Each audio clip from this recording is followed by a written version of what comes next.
오늘도 하늘에 속한 신령한 은혜와 능력으로 충만하게 평강오래 마시길 주 예수의 이름으로 축복합니다. 예, 어떤 일이든지 간에 처음 무엇이 시작됐는가를 알면은 그 처음 원형을 이해하면 우리가 어떻게 우리가 가야 할 길, 우리가 가고 있는 일들 바로 알 수가 있죠. 교회가 바로 그렇습니다. 그냥 사람들이 대충 모여가지고 놀다 보니까 그냥 그렇게 됐다가 아니고 이 교회가 어떻게 시작됐는가를 바로 알면은 그러면 우리가 어떤 교회를 닮아가야 되는가, 어떤 교회를 따라가야 되는가를 우리가 바로 알 수가 있습니다. 예, 그렇기 때문에 오늘 본문에 나오는 이 처음 교회가 세워진 모습들을 보면서 우리가 나 자신이 교회죠. 건물이 교회 아닙니다. 오해하시면 안 됩니다. 건물은 단지 예배를 드리는 집일 뿐이에요. 그냥 교회 당입니다. 그리고 우리 자신 한 사람 한 사람이 모두가 다 교회입니다. 그리스도의 몸이죠. 그러니까 우리가 교회로서 그리스도의 몸으로서 우리가 어떻게 우리가 하나님 앞에 서야 하는가 하는 것을 우리가 바로 아는 것이 굉장히 중요하죠. 그냥 취미생활로 교회로 왔다 갔다 하는 거 아닙니다. 우리가 어떤 사람이어야 되고 어떻게 가야 하는가를 우리가 말씀을 통해서 다시 한 번 더 깊이 생각할 수 있는 귀한 시간 되기를 주의 이름으로 축원합니다. 예, 이건 왜냐 하니까 이게요, 다니엘서 2장에 보면 다니엘이 그 느부갓네살이 꾼 꿈을 해석을 해주잖아요. 그게 뭐냐, 금으로 된 무시무시한 머리가 있고 은으로 된 가슴과 팔, 그다음에 동철 이래가 지능까지 발까지 쭉 이어지는데, 그때 사람의 손으로 의하지 않은 공중에 뜬 돌이 하나 슉 날라오더니만은 그 발을 쳐서 딱 맞추니까 이 엄청나게 신상들이 와르르 무너지기 시작해서 다 가로돼 가지고 다 날아가 버리고 이 돌은 태산을 이루어서 온 세상에 가득하게 되는 이런 꿈을 꾸게 됩니다. 느부갓네살이 너무 고민스러웠습니다. 이게 도대체 뭐야, 이게 뭐야, 이게 도대체 뭐지?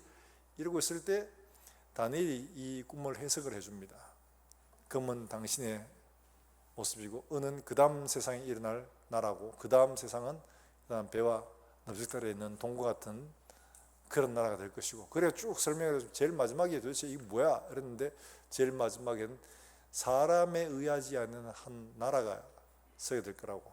이것은 역사적으로 있었던 모든 나라들을 다 무너뜨리고 그 국권이 다른 데 옮겨지지도 않고 영원하게 있는 그런 나라가 서게 될 것이다 설명해 줍니다.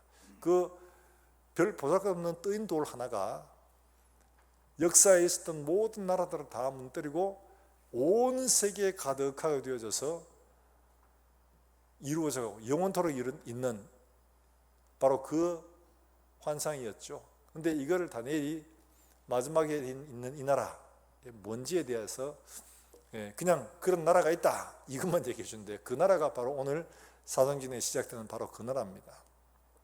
하나님의 나라죠. 하나님에 의해서 시작된 나라, 하나님에 의해서 시작된 교회. 이거는 국권이 옮겨지지도 않습니다. 그리고 어떤 나라든지 간에 온 세상에 다 퍼져서 온 세상에 가득하게 되는 그런 놀라운 역사가 일어날 거다. 말 그대로 된 겁니다. 교회는 온 세상에 다 퍼져 있어서 온 세상에 다 가득하게 되어 있죠. 이 교회가 그러면 어떻게 설계되어졌을까? 어떻게 교회가 시작되었을까 하는 것은 굉장히 중요한 일이죠. 예수님께서 승천하시고 난 다음에 성령이 강림하시고 그리고 교회가 시작되게 됩니다. 그러니까 교회라는 것은 사람이 계획하고 기획하고 만들어내서 한 조직이 아니라 하나님의 성령이 시작하신 놀라운 기관이라는 거죠. 사람에 의해서 만들어진 게 아니라 하나님이 고안하시고 하나님이 시작하신 것이 바로 교회다 하는 것을 말하고 있는 겁니다. 그래서 교회가 서게 되고 이 교회에서 모여진 이 사람들에 의해서 교회가 점점 세상으로 퍼져나가게 되어집니다. 그래서 온 세상에 가득하게 된 놀라운 역사를 우리가 보게 되는데요. 그 교회는 어떻게 된 것이냐, 그 교회는 어떤 성격을 가지고 있느냐. 먼저 오늘 말씀에서 이렇게 말하고 있습니다. 먼저 거기 보면 2장 38절과 39절 말씀에 이렇게 말씀을 하고 있죠. 같이 한번 볼까요? 38절과 39절입니다. 시작.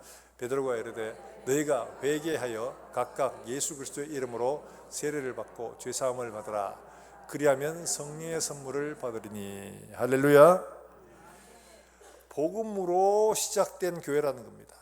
복음으로 죄 사함을 받고 회개한 사람들이 모여서 이루어진 것이 바로 교회다 하는 것을 말하고 있습니다. 달리 말하면 복음으로 변화된 사람들의 모임이 바로 교회였다, 이걸 말하고 있는 겁니다. 자, 이렇게 사람들이 회개하고 세례를 받고 한 번에 몇 명이 돌아왔느냐? 41절 말씀 보면 신도의 수가 3,000이나 더하더라 이렇게 말하고 있습니다. 3,000이나. 놀라운 역사가 일어났죠. 사도들에 의해서 이 일들이 일어났습니다.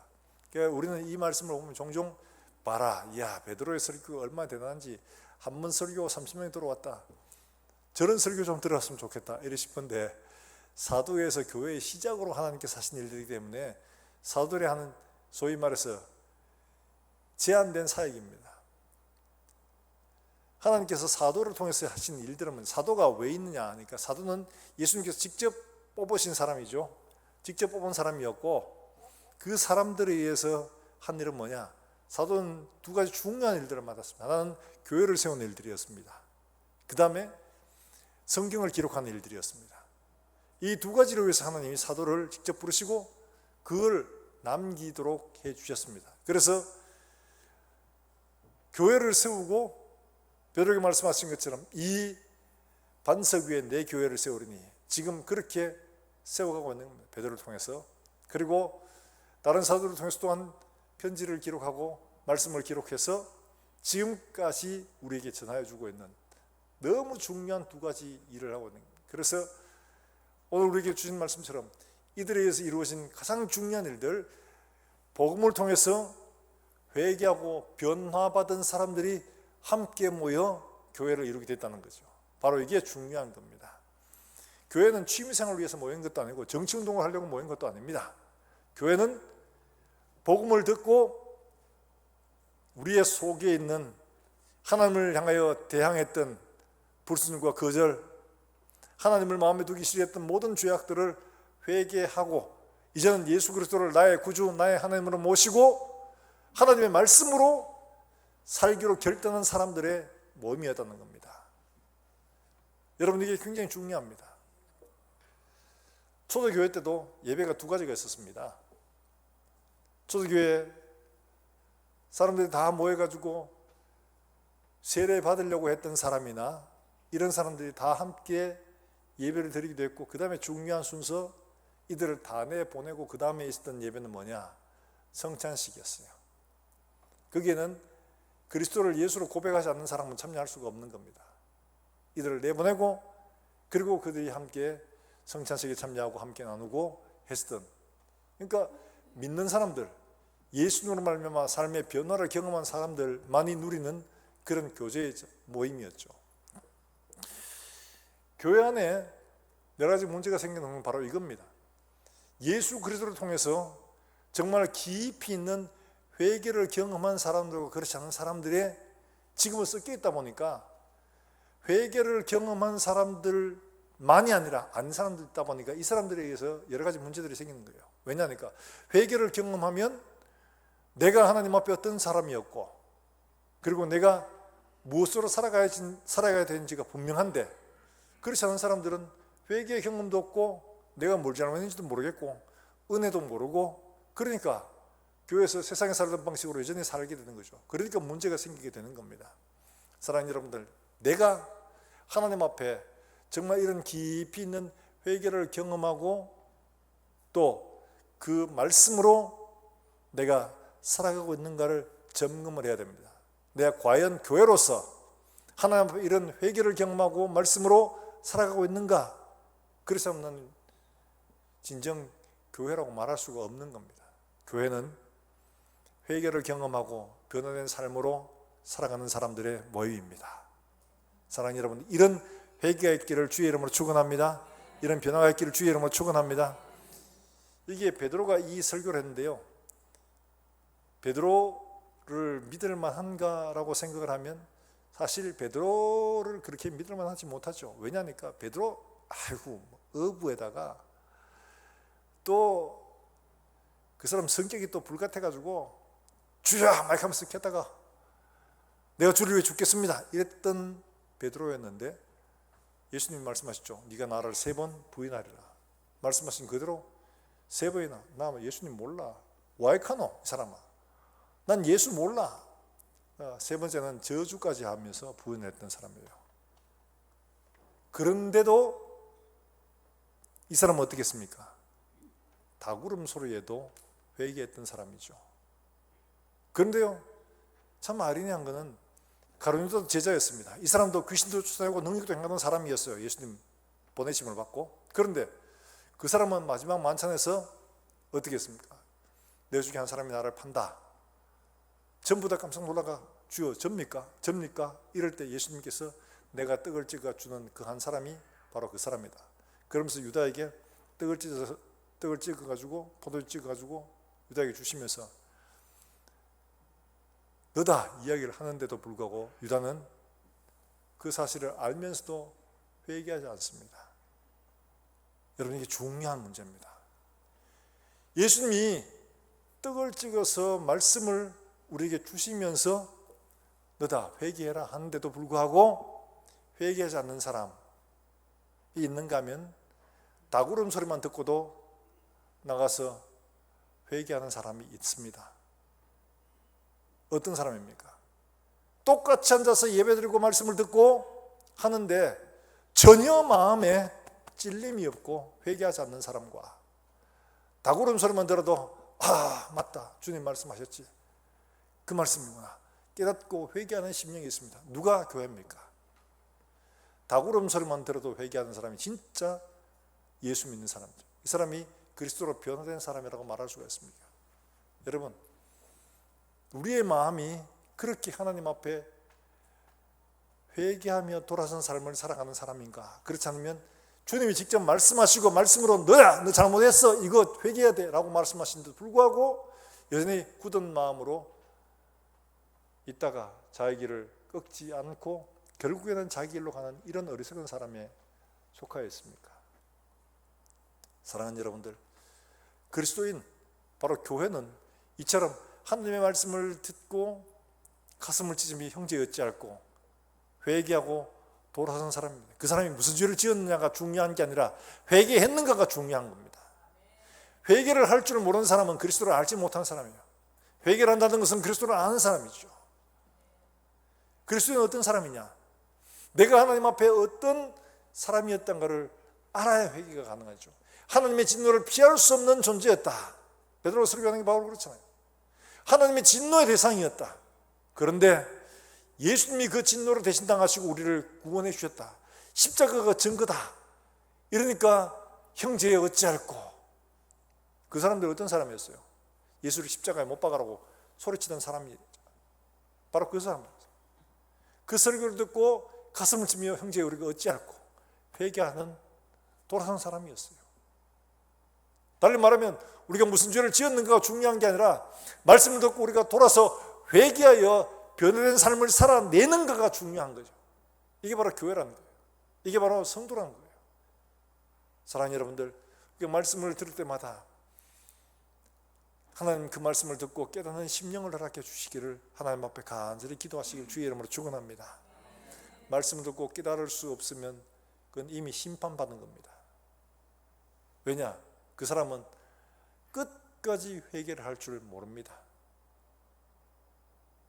제일 안타까운 게 바로 그런 경우죠.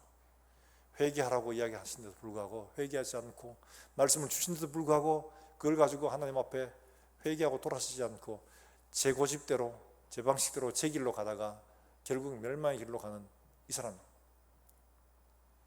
들음에도 불구하고 깨닫지 못하고 봄에도 불구하고 알지 못하다가 결국 제 길로 가는 사람, 정말 불행한 사람이죠. 유다처럼 예수님의 부르심을 받고 예수님의 사역들을 함께 보고 그의 사랑과 은혜를 경험하고 말씀을 따라 전도 가서 귀신도 쫓아내고 병도 고치고 많은 사역도 하고 예수님의 능력을 보고도 결국에는 예수님을 팔아버리는 이런 비참한 자리에 이르게 된 거죠. 사랑하는 여러분들, 지금 우리가 어떤 사역을 하고 있냐 중요한 게 아닙니다. 하나님 앞에서 내가 죄인 되어서 진노를 피할 수 없는 사람이었다. 예수 그리스도로 말미암아 구원받은 사람이다. 예수님 말씀하신 대로 회개하라고 말씀하실 때 다고운 소리만 들어도 회개할 줄 아는 이런 심령이 진짜 거듭난 심령이요, 변화된 심령이요, 예수 그리스도의 은혜를 아는 사람입니다. 사랑하는 여러분들, 우리 모두가 주님 부르실 그날까지 정말 이렇게 하나님의 은혜로 살아가는 우리 모든 성도들이 되시길 주의 이름으로 축원합니다. 다구름 소리만 들어도 주의 말씀을 기억하고 하나님 앞에 엎드릴 줄 아는 사람이 될지언정, 주님 말씀하셔서 너라 이렇게 말씀하셔도 저요, 제가 왜요? 뻔뻔하게 회개할 줄 모르다가 결국 제 길로 가는 어리석은 사람 우리 중에 한 사람도 없기를 주의 수 이름으로 축원합니다. 이렇게 복음으로 말미암아 변화된 사람들의 모임이 바로 교회라는 거죠. 이 사람들은 어떻게 사는가? 오늘 42절 말씀에 그렇게 말씀하고 있죠. 42절 같이 한번 읽어볼까요? 42절입니다. 시작. 가르침을 받아 서로 교제하고 떡을 떼며 오로지 기도하기를 힘쓰니라. 아멘. 사도의 가르침을 받아. 오늘 사도는 목사가 아닙니다. 이건 한시적으로 주어진 사도와 속사도와 교부와 그 다음 이어져 내려오는 게 바로 목사의 자리죠. 초대교회에서 있으신 그런 이제 정언들을 봐도 그래요. 정말 이들은 그런 사도들의 가르침을 받아서 함께 나누고 교제했던 사람. 초대교회 예배는 어떻게 진행되는가 이게 참 궁금하잖아요. 초대교회 때는 모여서 찬양을 하고 그 다음에 성경을 낭독합니다. 성경은 소위 말해서 그때까지만 해도 성경이 완성된 게 없어가지고 어떻게 하느냐, 구약 70인경에 있는 그 구약 이걸 서신서, 그 선지서들, 모세오경 이런 것들을 읽습니다. 그들은 이게 지금처럼 보편적으로 가지고 있는 게 아니기 때문에 이 말씀을 읽고 그 다음에 복음서들이라는 것은 소위 말 쪼가리로 돌아다니는 것이었어요. 사도들이 예수님의 행적, 마태복음, 마가복음, 누가 요한복음 이렇게 적었던 이것들, 그 다음에 서신서들 돌아다니는 것들을 이것들을 가지고 같이 읽습니다. 그러니까 구약과 신약을 번갈아 읽고 그 다음에 설교를 합니다. 간단하게 설교를 하는데 이걸 살라고 권고를 하고 그 다음에 어떻게 하냐. 그리고는 이 사람들은 내보내고 성찬식을 합니다. 그러니까 아직도 예수 그리스도를 영접하지 않는 사람들은 다 내보내고 진짜 그리스도를 나의 주 나의 하나님으로 고백하는 사람들만 모여서 성찬식을 합니다. 떡과 포도주를 나누고 그리고 함께 기도하고 교제하고 사랑의 입맞춤을 나누고 그리고 헤어지게 됩니다. 그러니까 이런 모임을 그들이 이루어가는데 누구의 가르침대로였냐? 바로 사도의 가르침대로 그렇게 갔다는 거죠. 중요한 것은 이들이 이런 나눔을 자기들의 기분대로 내킨 대로 자기가 원하는 사람들끼리 한 게 아니라 바로 사도의 가르침을 받아서 그렇게 했다는 거죠. 초대교회 로마의 행정관이었던 소플룬이라는 사람이 트라이안 황제에게 보낸 편지에서 그리스도인들이 어떻게 모이고 무엇을 함께 했는가 하는 것들을 써보냈는데 그 내용에 그들이 어떻게 하냐, 아침 저녁으로 이들은 모였어요. 아침 저녁으로 아침에 모여가지고 서약을 합니다. 도둑질을 하지 않고 강도짓 않고 간음하지 않고 그 다음에 그 아이들을 버리지 않고 이런 서약. 우리 지금 뭐 아이를 버리나 이래 싶었는데 아이들을 버리는 것 당시에는 여자아이들이 태어나면 그냥 버렸습니다. 감사한 줄 아십시오. 그때 로마 시대 이때 당시에는 여자들이 나면 아기 낳았어요 이럴 때 아버지가 반응을 안 해요. 그러면 걔는 버리라는 이야기입니다. 그러니까 당시 로마의 목욕탕 이런 데는 가면 조그마한 영아들의 시신들, 유골들이 다수가 발견된다고 이야기하는 게 바로 그런 의미입니다. 그냥 버려버립니다. 근데 이름을 지어주면 쟤는 사는 겁니다. 근데 이런 버려진 아이들을 또 누가 데리고 오느냐? 그리스도인들이 데리고 오는 거예요. 데리고 와서 얘를 살려요 또. 이게 버리는 게 바로 그런 서약하는 아이를 버리지 않겠습니다. 이게 얼마나 그냥 보편적인 일이었으면 그걸 서약을 다 하겠습니까?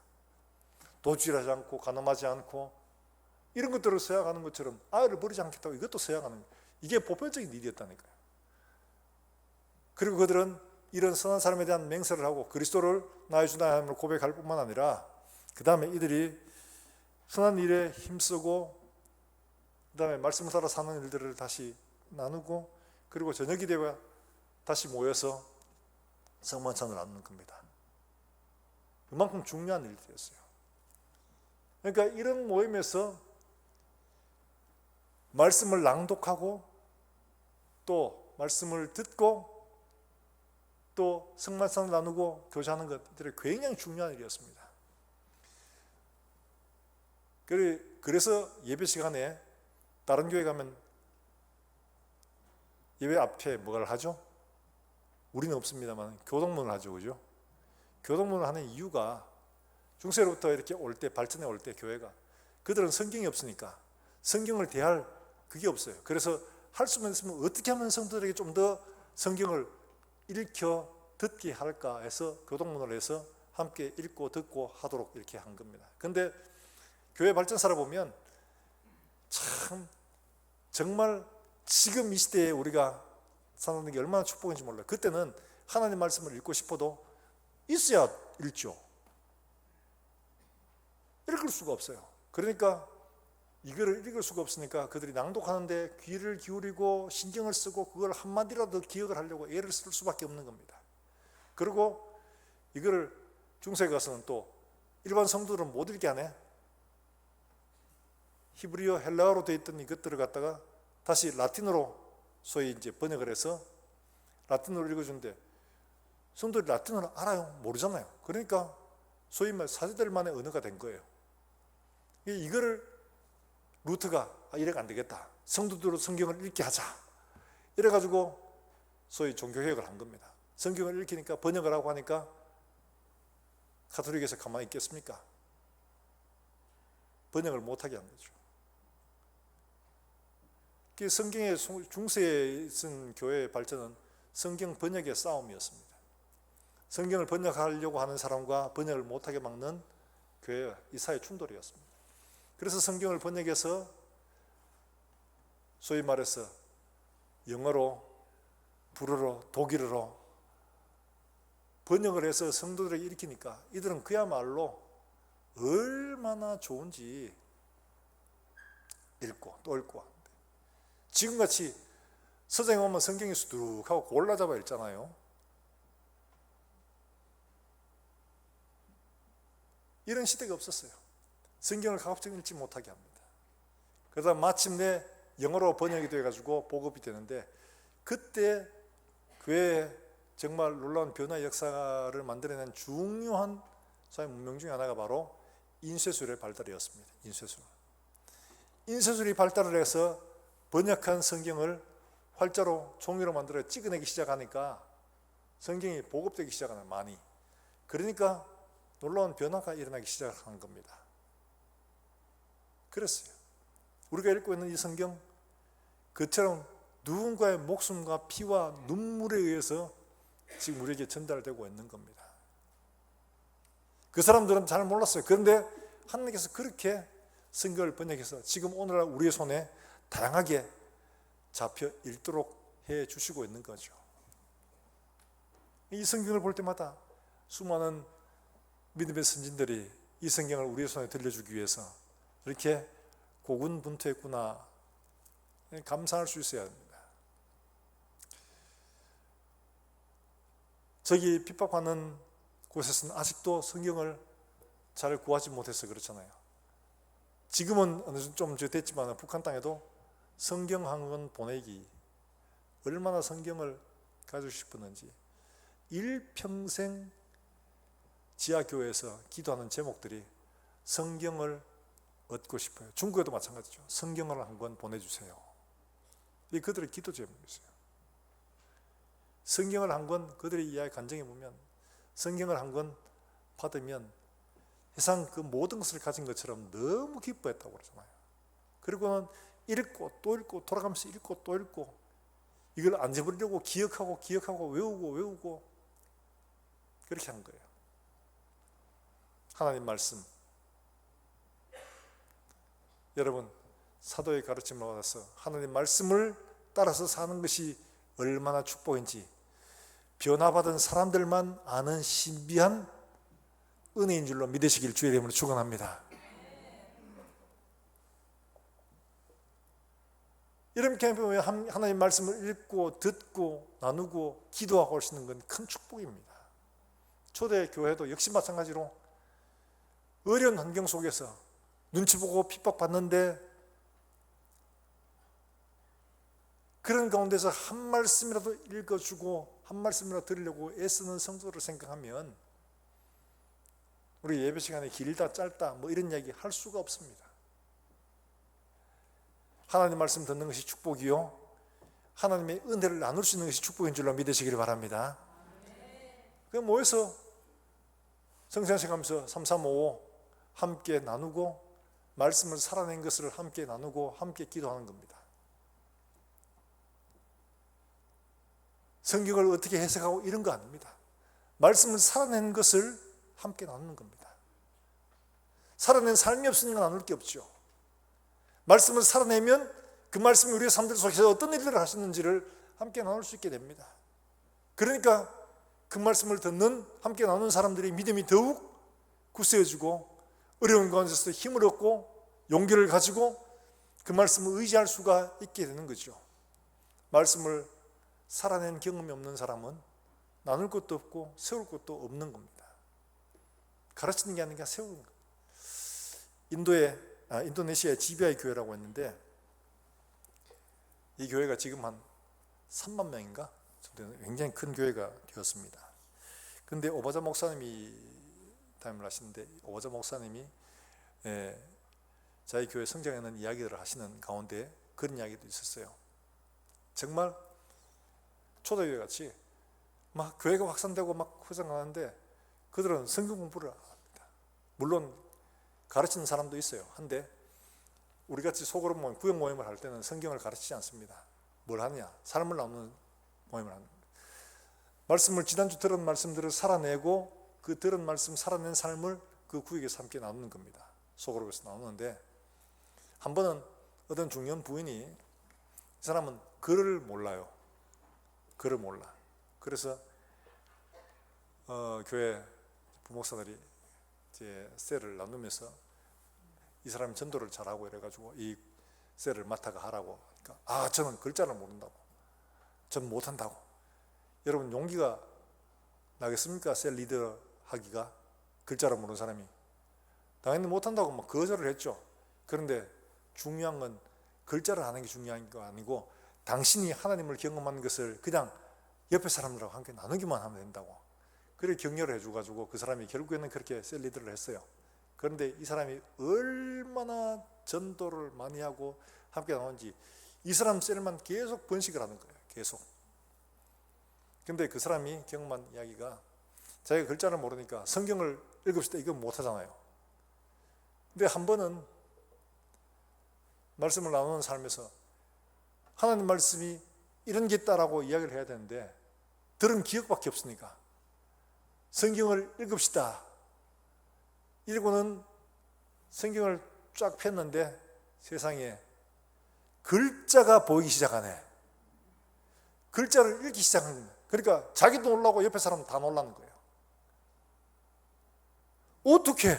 아니 글자가 읽힌다고 깜짝 놀라는 겁니다.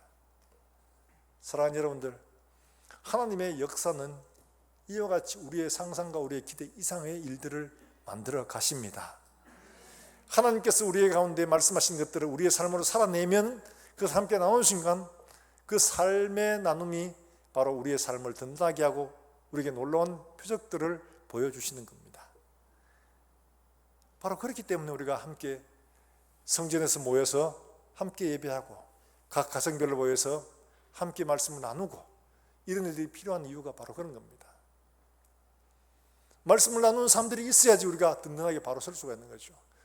누구 그렇잖아요. 간정들을 듣다 보면 저 사람 이야기를 듣고 하다 보면 이런 상황 속에서 각자가 살아낸 말씀을 따라 순종하며 살아낸 삶을 나누면 내게도 힘이 되고 나도 그렇게 살아야지 도전이 되는 거죠. 그런 것처럼 삶을 나누는 것은 그렇게 중요합니다. 하나님께서 그 속에서 역사하시고 가르치시고 우리로 듣게 해 주시는 겁니다. 사랑하는 여러분들, 이렇게 우리 교회가 함께 예배하고 함께 삶을 나눔으로 그리스도 예수의 은혜를 함께 교제하는, 은혜에 교제하는 우리 성도들이 교회가 되기를 주 예수의 이름으로 축원합니다. 그런 거예요. 그게 바로 성도의 교제입니다. 골프 치는 사람들은 골프에 대한 이야기만 나누죠. 성도는 뭘 나누냐? 하나님 말씀을 살아내는 것을 나누는 사람들입니다. 그러니까 안 믿는 사람들이 그 모임에 와보고 돌아가면 간증을 다 듣는 겁니다. 그러니까 자기도 믿음이 생기게 되고 하나님 말씀에 함께 참여할 수 있는 힘이 생길 수 있는 거죠. 모임에서 성경을 가르치고 공부하라는 거 아닙니다. 말씀을 나누고 살아내는 삶을 함께 나눌 때에 믿음이 더욱 견고하게 세워지고 하나님께 생각하신 일들로 인하여 함께 기뻐하고 함께 하나님 앞에 무릎 꿇고 하나님을 찬송할 수 있게 되는 줄로 믿으시기를 주 예수의 이름으로 축원합니다. 그 삶이 결국 만들어낸 삶은 어떠냐? 여러분 43절의 말씀에 이렇게 기록하고 있습니다. 43절을 같이 한번 읽어볼까요? 43절입니다. 시작. 사람마다 두려워하는데 예, 47절의 말씀 우리 한번 같이 읽어봅니다. 시작.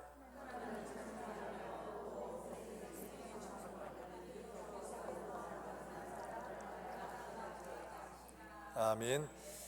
43절에는 사도들의 표적이 일어났다는 말씀은 사도들에 의해서 일어난 표적만 말하는 게 아니고 그때 성도들이 행하였던 같은 표적도 같이 이야기하고 있는 부분입니다. 그러니까 사도들만 표적을 행한 것이 아니라 성도들도 그와 같은 일들을 경험하게 되어졌다는 말이고 47절에 이름으로 말미암아 이런 일들은 사람들에게 두려움과 칭찬의 대상이 되었다라고 설명을 하고 있습니다.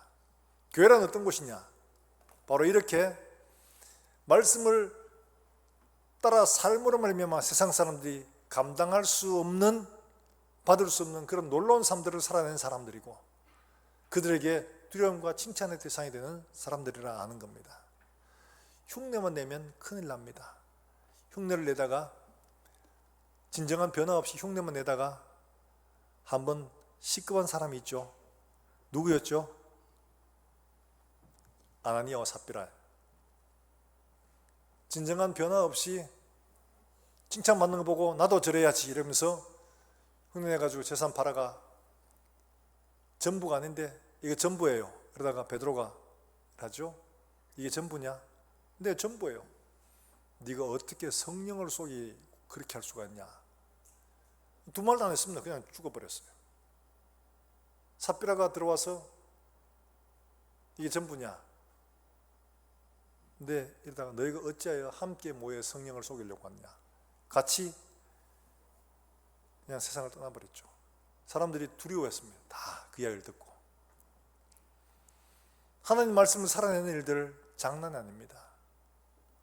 말씀을 살아내고 경험하는 일들은 세상에 두려움이 되고 놀라움이 되는 일들이죠. 사람들이 할 수 없는 그런 순종도를 해나가기 때문에 그런 겁니다. 그리스도인으로서 나는 과연 정말 하나님 앞에서 이와 같이 순종해서 사람들에게 두려움과 칭찬의 대상이 되고 있는가? 아니면 야, 네 믿는 예수 보니까 아마 차라차 이런 소리 듣고 있습니까? 그 정도 나도 하겠다 이런 정도입니까? 우리가 말씀에 온전히 순종하여 사람들에게 정말 칭찬의 대상이 되어 하나님께 영광을 돌리는 이런 우리 모든 성도들 되시길 주의 이름으로 축원합니다. 어떻게 저 사람은 저렇게 순종할 수 있나? 저 사람 보니까 진짜 하나님 살아계신 것 같구나. 하나님 말씀을 순종한 마음으로 말씀하신 분이 하나님이시니까 나는 순종한다. 이러면 사람들이 보고 놀랍니다. 두려워합니다. 그런데 하나님 말씀 아무리 봐도 그야 그럴 수도 있고 아닐 수도 있는 거지. 그건 당신 생각이고. 이렇게 하는 사람들은 절대로 경험할 수 없는 것들이죠. 그런 사람들은 하나님 그 사람을 통해서 영광 받으실 일들이 없는 거죠. 그러나 말씀하시면 말씀대로 순종하며 때로는 목숨을 내놓는 자리에 가도 순종할 수 있는 믿음, 이게 바로 두렵게 만든 그런 상황에서 하나님은 하나님이심을 드러내게 되는 거죠. 다니엘의 세 친구가 여러분 생각해보면 도저히 있을 수 없는 일이죠. 그들 이때까지 하나님이 이스라엘을 선택하시고 이스라엘 버리지 않고 이스라엘 보호하신다고 굳게 믿었습니다. 그런데 바벨론 군대가 와서 성전에 있는 거 다 털어갔습니다. 성전의 보물 다 털어갔습니다. 하나님이 안 지켜주셨습니다. 그 다음에 성전 제사 폐지됐습니다. 제사도 없습니다. 율법도 없고 이제는 그야말로 깡통 이스라엘 된 거죠. 그리고 이스라엘 백성들은 다 잡혀가서 바벨론에 잡혀가 버렸습니다. 성전도 못 지키고 제사장도 못 지키고 율법도 못 지키고 이제는 바벨론 잡혀간 신세가 되어버렸습니다. 하나님이 자기 백성, 자기 성전, 자기 율법도 못 지키던 하나님이셨습니다. 그때 당시의 눈으로 보면 그렇죠? 자, 그런 하나님 믿는 이 믿음이 얼마나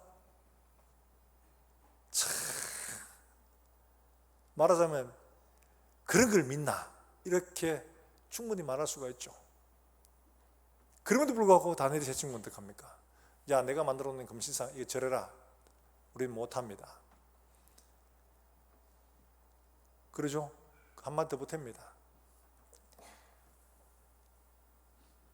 못할 뿐만 아니라 만약에 당신이 우리를 불문불에 집어넣는다고 해도 하나님이 우리를 구원해 주실 것입니다 라고 말을 하고 싶었던 게 아니고 그렇게 말을 했습니다. 여러분 생각해 보세요. 자기 성전, 자기 제사장, 자기 율법, 자기 나라 백성 못 지킨 신이 여기 불문불에 들어가는 청년 3명 구원해 줄 것이라고 여러분 믿으시겠습니까? 못 믿겠습니까? 당연히 믿을 수가 없죠.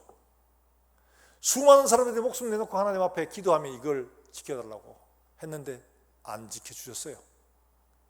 자, 그런데 이 청년들이 하나님이 우리를 불문불에서 구원해 주실 것입니다. 자, 웃기지 마라. 내가 다 뺏어왔는데 너가 신 못 지켰잖아. 근데 너를 지켜준다고 조롱할까 됩니까? 그런데 그 친구들은 그렇게 했습니다. 그리 아니하실지라도 우리가 불에 타 죽는 한이 있어도 우리가 하나님을 섬깁니다. 바로 그 상황에서 하나님은 나타내셨죠. 그 전에 보이시면 얼마나 좋겠어요. 딱 극할 때 느부갓네살을 딱 몸을 딱 때리면서 이놈 자식아 네가 뭘 모르는 소리 하고 있네 이러면서 하나님이 그러셨으면 얼마나 좋겠어요. 그런데 하나님은 불문불에 들어가도록 내버려 두셨습니다. 불문불에 들어가고서야 어떻게 해요? 느부갓네살이 깨달은 겁니다. 3명 외에 한 사람이 더 있는 겁니다. 저건 누구? 신의 아들 같은데요. 그래가서 불러냈습니다. 불러냈더니만 세 친구가 세상에 불문불을 7배나 뜨겁게 했는데 걸린 흔적도 불이 지나간 냄새도 없는 겁니다. 그러니까 무릎 꿇으라 말 안 했는데 느부갓네살이 알아서 그 앞에 무릎을 꿇고 너희가 섬기는 하나님은 상천하지 하나님이시다. 그때 하나님의 능력이 나타나게 된 겁니다.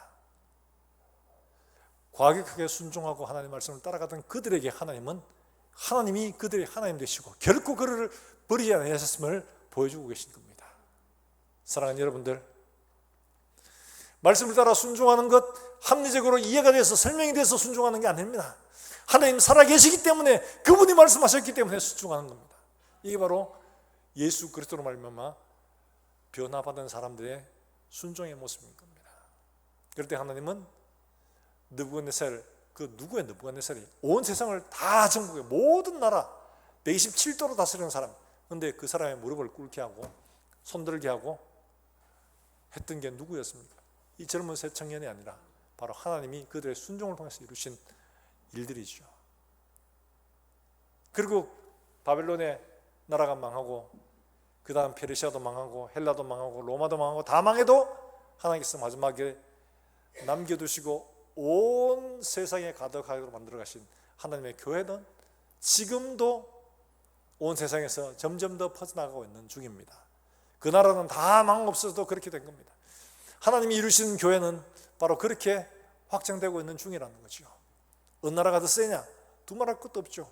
하나님의 나라가 세상의 나라를 이긴 겁니다. 비교할 수가 없는 거예요. 우리는 바로 그런 교회예요. 우리가 그런 하나님의 백성인 겁니다. 사랑하는 여러분들, 우리가 하나님의 백성됨을 여러분 기억하시고, 오늘 장로님 기도하신 것처럼 하나님이 하나님의 친백성도 계셨다, 자기 백성도 계셨다. 중요한 겁니다. 우리가 하나님의 백성됨을 기억하시고 하나님 앞에 이렇게 모여 예배할 수 있는 것이 큰 축복임을 감사할 수 있기를 주의 이름으로 축원합니다. 하나님의 성호를 천사와 같이 찬양하고 감사할 수 있는 것 큰 축복입니다. 여러분, 영적인 눈으로 보면 우리만 예배하고 있는 게 아닙니다. 천군과 천사가 이 자리에 함께 예배하고 있음을 기억하시길 바랍니다. 우리는 모자라고 부족해 보여요. 그러나 하나님은 이런 하나님의 백성들, 당신의 피로 구원하신 그 백성들이 서툰 입술로 하나님의 능력과 은혜를 찬송하는 것을 하나님은 즐거워하십니다. 그러므로 하나님이 영광 받으시는 거죠. 사랑하는 주님, 우리를 통해서 세상 사람들의 입을 막으시고 그들에게 하나님의 이름이 높아지기를 바라며 세상 사람들을 두렵게 하는 그 일들, 말씀에 순종하는 삶으로 이루어지는 놀라운 역사임을 믿고 하나님 말씀을 따라 순종하고 함께 말씀으로 교제하고 하나님 나라를 섬겨가는 우리 모든 성도들이 되시기를 다시 한 번 더 주 예수의 이름으로 축원합니다. 축원합니다. 우리가 함께 찬송하고 기도하겠습니다.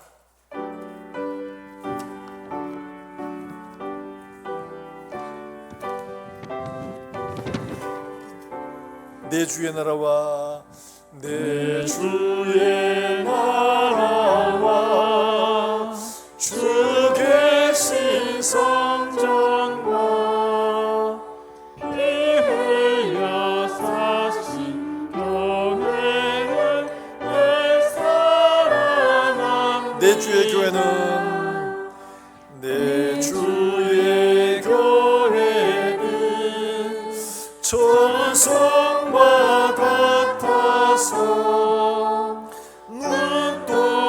눈동자같이 아낀 삶을 보하시니 이 교회 위하여 이 교회 위하여 눈물과 기도로 내 생명 나기까지 늘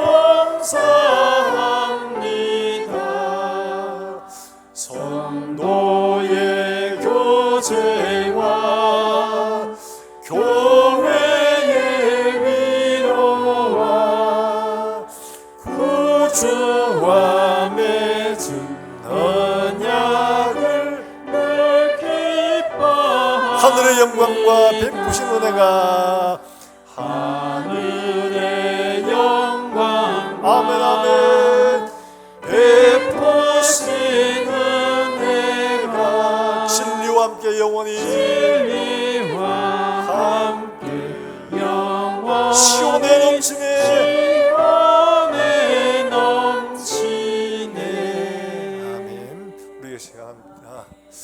우리가 이 시간 함께 기도하실 때 오늘 우리에게 허락하신 이 교회, 주님이 자기의 생명을 내어주시고 우리에게 이루어주신 교회입니다.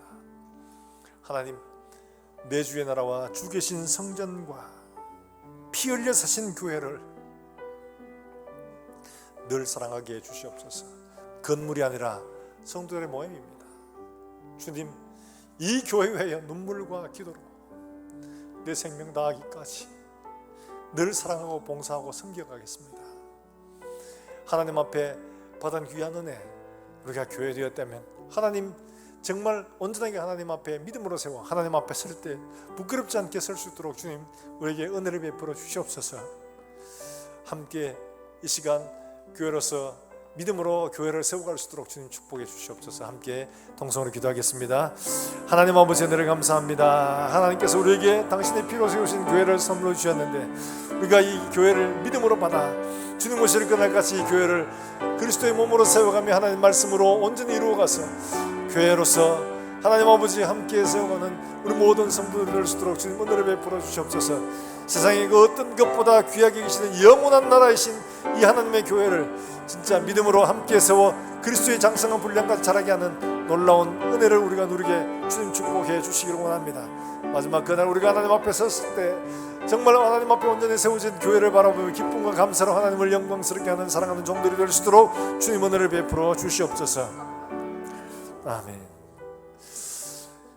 주님, 우리를 하나님의 교회로 부르시고 영원한 그 나라에 영원한 영광으로 우리를 세우시오니 우리가 함께 성전된 자로 세워져 갈 수 있도록 주님 축복하시고 우리가 그리스도의 몸을 이루어 하나님을 영원롭게 하는 귀한 믿음의 권속들 되게 주님 은혜를 베푸시며 그리스도의 장선한 분량으로 정말 함께 자라갈 수 있도록 주님 축복해 주시옵소서. 하나님 아버지 기도합니다. 우리 모두가 다 이와 같이 그리스도의 몸을 이루며 예수 그리스도의 형상을 세상 속에 드러내며 하나님 아버지 세상을 두렵게 하고 또한 동시에 세상으로부터 칭찬받는 그런 믿음의 권속들로 믿음의 교회로 하나님 앞에 설 수 있도록 주님 축복해 주시옵소서. 말씀을 따라 순종하며 그 순종으로 하나님의 영광을 세상 속에 드러내는 사랑하는 모든 종들이 될 수 있도록 주님 축복해 주시옵소서. 오늘도 하나님 앞에 나와 예배합니다. 우리 예배가 하나님 받으심직한 예배가 되게 하시고 향기로운 제물 될 수 있도록 주님 축복해 주시기를 원합니다. 하나님 앞에 나올 때 우리에게 주신 은혜를 따라 믿음으로 드린 귀한 예물 주님께서 기쁘게 받으시고 이들의 가정과 수노란 일들마다 보게 되어서 하나님 아버지 주의 은혜가 강같이 세상 속에 흘러갈 수 있도록 주님 축복해 주시옵소서. 우리 가운데 질고로 고통받는 종들을 주님 기억하시고 손잡아 일으키시며 주님 말씀하여 주시옵소서. 내가 주 예수 이름으로 명하노니 일어나 걸어라 말씀하실 때 말씀대로 되어졌던 것처럼 말씀을 주시고 말씀대로 놀라운 표적들이 일어날 수 있도록 주님 은혜를 허락해 주시옵소서. 멀리서 주 예수의 복음을 전하는 사랑하는 선교사들 오늘도 생명의 놀라운 역사가 일어나게 하시고 우리 아이들을 가르치는 우리 교사들 주님께서 함께 하시고 오늘도 말씀을 가르칠 때 놀라운 표적들이 드러날 수 있도록 주님 축복해 주시옵소서. 한 주간 살아갈 사랑하는 종들의 걸음걸음마다 주님 함께 하시며 광야를 걷는 그 길에 주님께서 함께 동행하시고 새길을 준비하시며 광야에 새길을 내실 뿐만 아니라 하나님 아버지 강을 이루어 내시는 하나님의 놀라운 역사를 우리가 보게 하여 주시옵소서. 또 한 주간 하나님의 은혜로 정말 하나님의 역사를 경험하다가 하나님 앞에 아름다운 열매를 가지고 나와 함께 예비하는 우리 모든 종들이 될 수 있도록 주님 축복하여 주시옵소서. 한 주간 동안 있을 다니엘 기도회를 주님 축복하시며 우리 모든 성도들이 함께 동참하고 함께 하나님의 은혜를 누리며 기뻐하고 즐거워하는 한 주간 되게 주님 축복해 주시옵소서. 살아계신 예수님의 이름으로 기도합나이다. 아멘.